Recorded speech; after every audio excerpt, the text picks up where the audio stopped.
वैसे तो बच्चा हमारी फुल चैप्टर कंप्लीट हो गया और क्लास 12 का इकोनॉमिक्स का some basic concepts of macro economics chapter number 2 हमारा फिनिश हो गया। मैंने आपको सारी चीजें समझा दी। अब आप मुझे ये बताओ आपको कितना समझ आया है या कोई डाउट है चैप्टर नंबर 2 में? अगर हो तो मेरे से पूछ लेना। नेक्स्ट सैटरडे इसका टेस्ट होगा, आप मेरे से पूछ लेना। आज हम लोग करेंगे अपने कुछ असाइनमेंट्स के क्वेश्चंस, कुछ असाइनमेंट्स और कुछ वर्किंग कह सकते हैं, हमारे कुछ एमसीक्यूज करेंगे जिससे हमारे चैप्टर का एक अच्छा सा रिकैप हो जाए। तो before starting with our revision class, मैं कहती हूँ ये जो लॉन्ग क्वेश्चन है ये तो हमने पहले भी कर रखे हैं, तो इन लॉन्ग क्वेश्चन को बाद में करेंगे, पहले हम एमसीक्यू को करते हैं। चलो फर्स्ट एमसीक्यू पे आ जाओ, mean second page of PDF खोल लो, पहले हम एमसीक्यू करेंगे, ठीक है?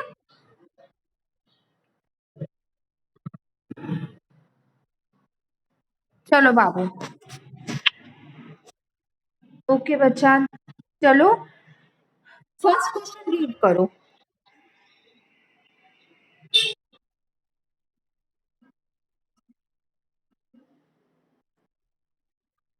What is domestic territory?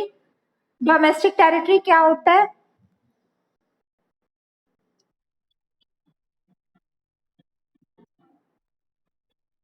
Inside the country, मतलब हमारी कंट्री के अंदर, इनसाइड द कंट्री, हमारी कंट्री के अंदर की बाउंड्री, मतलब हमारी इंडिया में। अब मुझे ये बताओ क्या क्या है इसका। फर्स्ट, इंडियन एम्ब्रेसे इन यूएसए, जो हमारा इंडिया का एम्ब्रेसे है वो यूएसए में शिफ्ट हुआ हुआ है वो। या सेकंड, रशियन एम्ब्रेसे इन ऑस्ट्रेलिया, जो रशिया का एम्ब्रेसे है वो ऑस्ट्रेलिया में। चाइनीज एम्ब्रेसे इन इंडिया, या नन ऑफ द अबव? खैर ये आपके चैप्टर से रिलेटेड तो इतना नहीं है, लेकिन चलो फिर भी बताओ। क्या बाबू, एक बार दोबारा बोलो।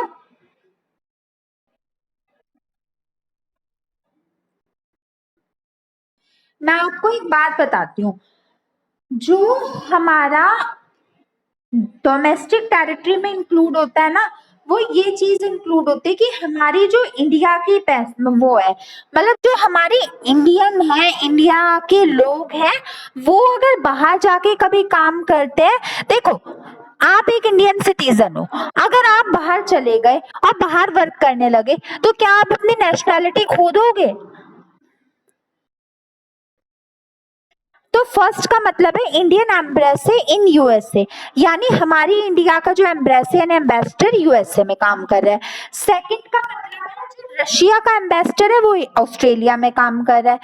तीसरे का मतलब है चाइना का एम्बेसडर इंडिया में काम कर रहा है। तो हमारी इंडिया का ओरिजिन पर्सन कौन हुआ? हाँ, तो इसका करेक्ट आंसर है, A is the correct answer, Indian embassy in USA. और उसका रीजन ये है कि हमारी जो नेशनैलिटी इसमें जाएगी नहीं, वो फर्स्ट की जाएगी, क्योंकि अगर एक इंडियन का पर्सन है वो यहाँ पे काम करे कहीं पे भी काम करे, उसकी नेशनैलिटी तो इंडियन ही रहेगी। क्लियर? चलो सेकंड क्वेश्चन करो।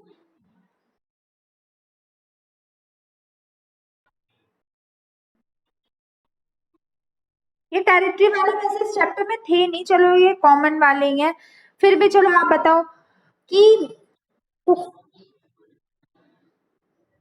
पूरा क्वेश्चन धीरे धीरे रीड करते हैं, मतलब समझने की कोशिश करते हैं। हमारा क्वेश्चन है कि which of the following are not covered under the domestic territory of India? हमारी डोमेस्टिक टेरिटरी में कौन सा इंक्लूड नहीं होगा? आप मुझे एक बात बताओ, जो चीज या तो इंडिया से रिलेटेड होती है ना, या इंडिया की होती है, या इंडिया से रिलेटेड होती है, या सीधे शब्दों में बात कहूँ, अगर इसमें एक हम बच्चों वाली ट्रिक आजमाएं, जहां पे भी इंडिया नाम आ जाए वो तो हमारी इंडिया में इंक्लूड होगी, और जहां पे इंडिया नाम ना आए, या जहां पे इंडिया से कोई रिलेशन नहीं है, ना ही वहां के लोग यहाँ पे आके काम कर रहे हैं, ना ही यहाँ के लोग वहां पे जाके काम कर रहे हैं, तो वो हमारी इंडिया की डोमेस्टिक टेरिटरी में इंक्लूड नहीं होगा। तो आप देखो इसमें क्या होगा, गूगल ऑफिस इन इंडिया, जो गूगल का ऑफिस है वो हमारे इंडिया में, अब देखो इसमें इंडिया वर्ड आ गया तो ये इंक्लूड होगा। Second, Indian embassy in Australia, अभी अभी मैंने आपको बताया, कोई कहीं पे भी चला जाए वो अपनी सिटीजनशिप तो नहीं खोता। Third, state bank of India in USA, हमारा state bank of India USA में। ये Air India on Russian airport, जो हमारा एयर इंडिया है वो रशियन एयरपोर्ट में है। अब आप स्टेट बैंक ऑफ इंडिया को ये मत कहना कि इंडिया नाम आ गया, स्टेट एसबीआई उसका पूरा नाम है। आप मुझे बताओ कि कौन सा हमारी डोमेस्टिक टेरिटरी में इंक्लूड नहीं होगा इनमें से आपके अकॉर्डिंग।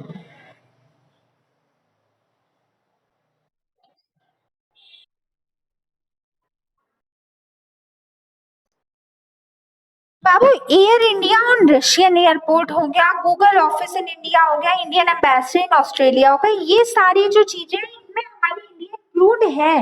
सिर्फ थर्ड ऑप्शन है जो एसबीआई है, एसबीआई आप ये मत मानना वो इंडिया का, एसबीआई की ब्रांच यूएसए में, ये डोमेस्टिक टेरिटरी में इंक्लूड नहीं होगा। खैर ये वाले क्वेश्चन हम अभी नहीं करेंगे, अभी हमने ये नहीं किया चैप्टर, ये रहने दो। अब आप मैं बताती हूँ सीधा कहाँ पे आ जाओ। ये हमारे नेशनल इनकम के पार्ट है बेसिकली। क्वेश्चन नंबर 9 पे आ जाओ सीधा आप। ये 8 तक लीव कर दो, जब हम अपना ये वाले कुछ चैप्टर करेंगे तब हम करेंगे। क्वेश्चन नंबर 9 पे आ जाओ।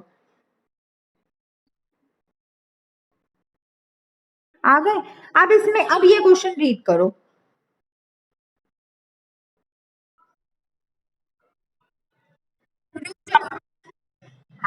Very good. तो पहले मैं यही तो कहूंगी, जो मैंने चैप्टर पढ़ा रखा होता है उसके बच्चे आंसर एकदम देते हैं, बस वही बात है कि इन्होंने मिक्सअप कर दिया। मुझे लगे हाथ फैक्टर इनकम भी बता दो, फैक्टर इनकम क्या होती है।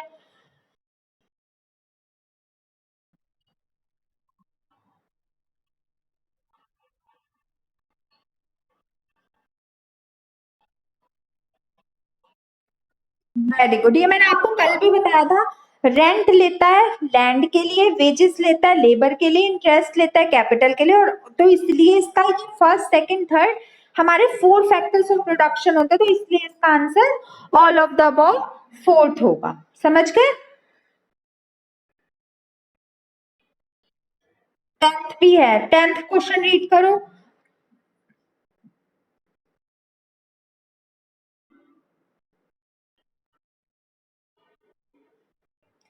विच of the following is not a factor income? Right, क्योंकि हमारी लैंड भी फैक्टर इनकम है, और इसके अलावा हमारी रेंट भी फैक्टर इनकम है, स्कॉलरशिप हमारी फैक्टर इनकम नहीं है इसमें, क्योंकि रेंट और लेबर ये हमारी फैक्टर्स ऑफ प्रोडक्शन में यूज होते हैं, तो ये हमारी फैक्टर इनकम है, स्कॉलरशिप नहीं है। Very good. चलो अब, which of the following concept is a factor income? National income, transfer income, earning transfer, national transfer, final goods, final products।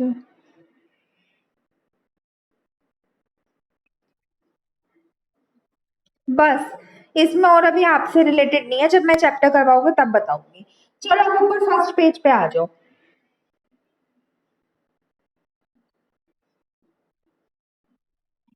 चलो अभी थोड़े थ्योरी वाले क्वेश्चंस देख लेते हैं। First, what is meant by capital loss? Capital loss क्या होता है?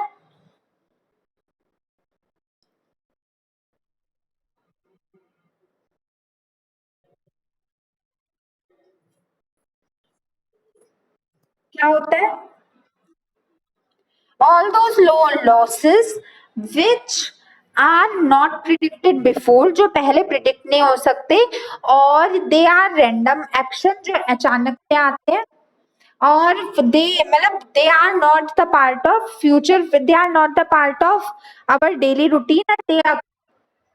जी, एक बार दोबारा बोल दो बच्चा। क्या?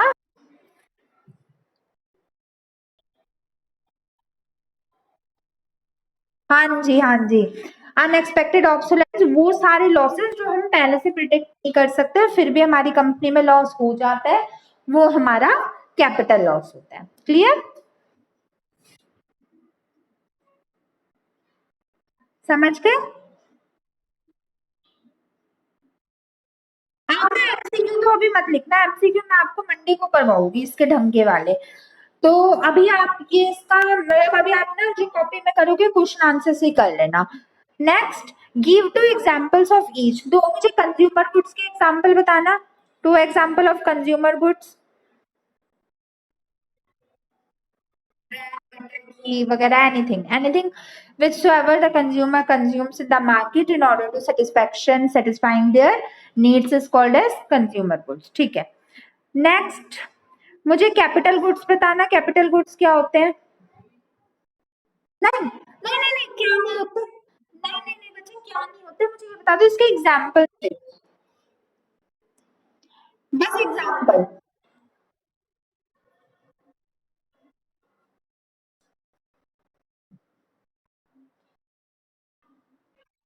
हाँ जी, plants and machineries are the example of capital goods. Very good.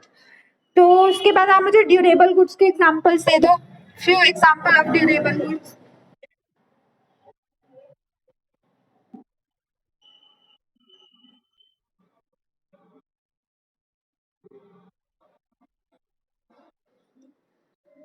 Durable तो हाँ, कुछ भी फर्नीचर, इलेक्ट्रिकल अप्लायंसेस, कुछ भी जो ज्यादा समय तक जिनकी ड्यूरेबिलिटी होती है। नॉन ड्यूरेबल गुड्स, इसके एग्जांपल्स दे दो।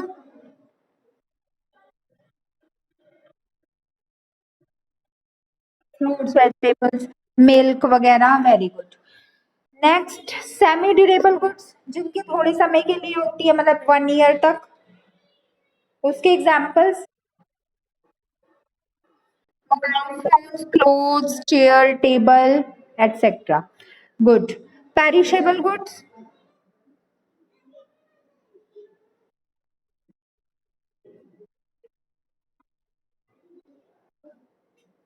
वेजिटेबल, हाँ वही पेरिशेबल नॉन ड्यूरेबल ही होते हैं। Good, very good.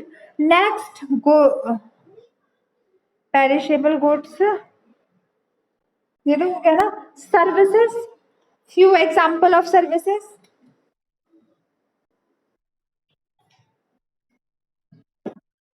हाँ जी, हाँ जी, transportation, communication, teaching, engineering, professor, anything.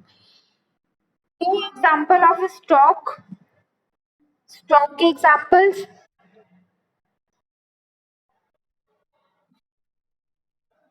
On, रुको, इनका एग्जैक्ट अमाउंट बताओ। बैंक बैलेंस ऑन 2 मार्च, और हाँ, हाँ जी, water quantity in tank at 7 PM। Stock में आप एग्जैक्ट टाइम बताओ। Next, flow. ओके बच्चा, फ्लो।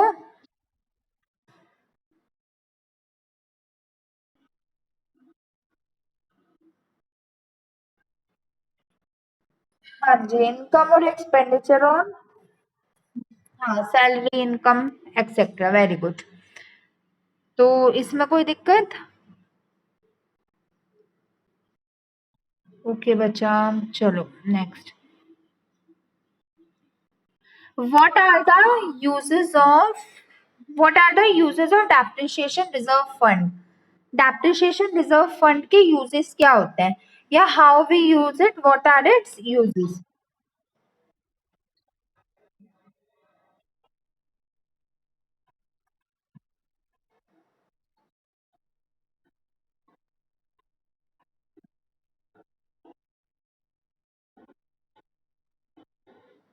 करेक्ट। और इनका बेनिफिट क्या होता है, main major benefit?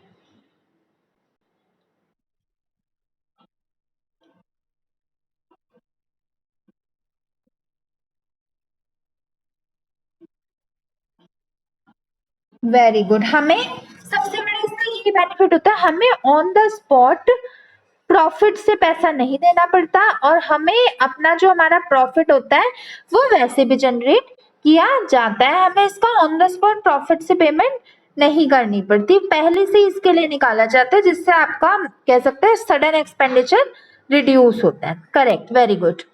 Next, what is the treatment of depreciation in gross investment और नेट इन्वेस्टमेंट? डेप्रिसिएशन का क्या ट्रीटमेंट होता है ग्रॉस इन्वेस्टमेंट में?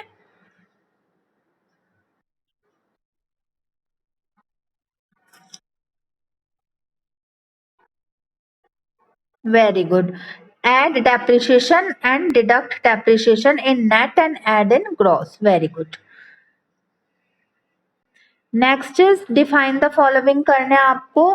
पहला मुझे डिफाइन करके दिखा दो ड्यूरेबल गुड्स को. What are durable goods?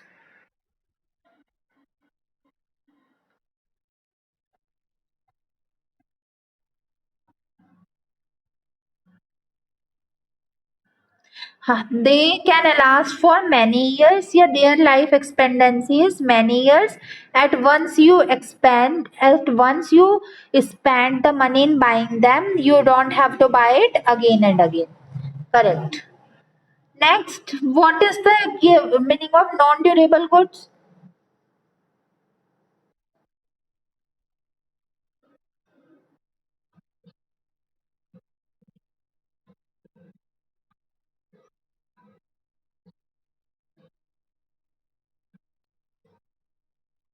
Very good. They are कह सकते हैं ये जो नॉन ड्यूरेबल गुड्स है इनकी वैलिडिटी बहुत ही लेस होती है या नथिंग ही रहती है.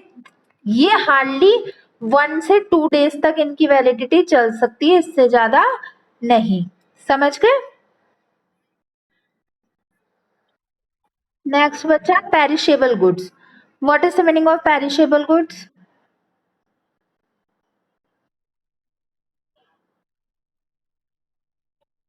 हाँ ठीक है.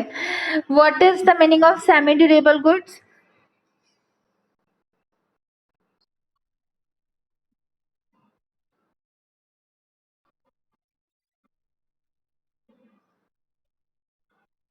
Very good. Less than 1 year.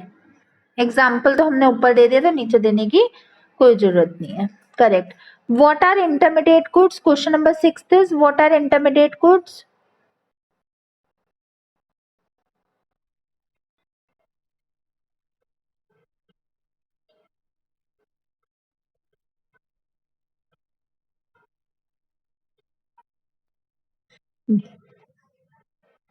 Very good. Raw material for one company and finished product for another company. Example tiles. Good. Shabash. Then next one is your what are final goods? Final goods क्या होते हैं?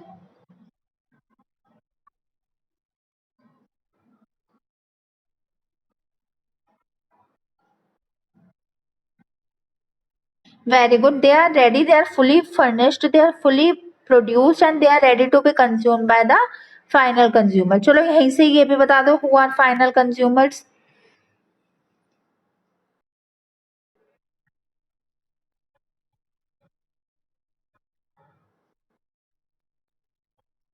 Very good. Shabash. Then next, what is circular flow? What is the meaning of circular flow?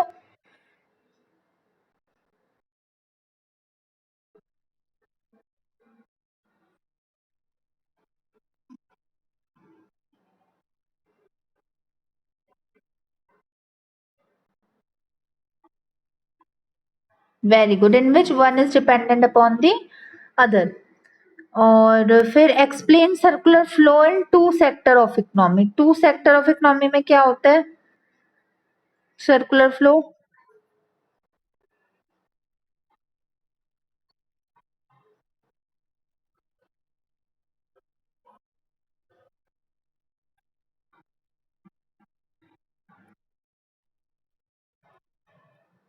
थोड़ा और explain करो. कौन किसे क्या क्या देता है?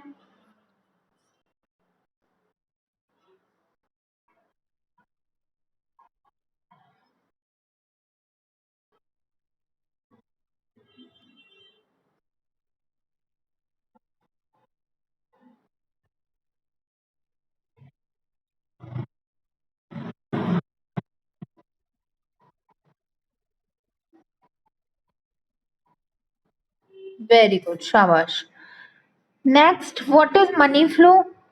मनी फ्लो क्या होता है?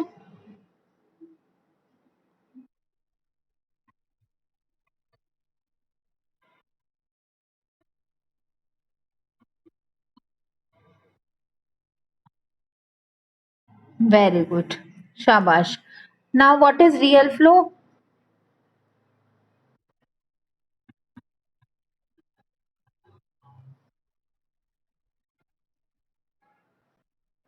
Very good. Next, question number 12. What is circular flow in three sector of economy? जो हमारा सर्कुलर फ्लो होता है थ्री सेक्टर ऑफ इकोनॉमी का, उसे एक्सप्लेन करो.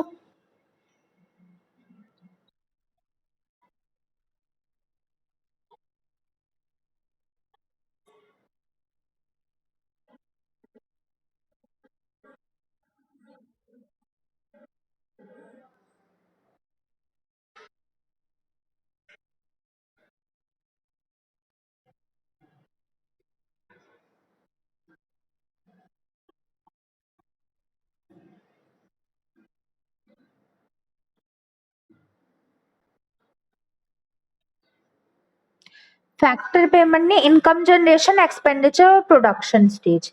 ठीक है. एक बार ये बता दो कौन कौन, मतलब शॉर्ट में बताना कौन कौन किस पे डिपेंडेंट होता है और कैसे.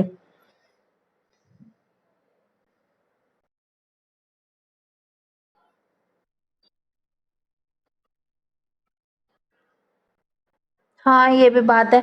चलो रहने दो, बोर हो गए एक ही चीज कर करके. अब तो फिर ऐसे तो प्रोडक्शन स्टेज, एक्सपेंडिचर स्टेज और इनकम जनरेशन में भी यही होता है ना. ओके. तो चलो आप मुझे बताओ, आपको इस वर्कशीट में कोई डाउट? ओके.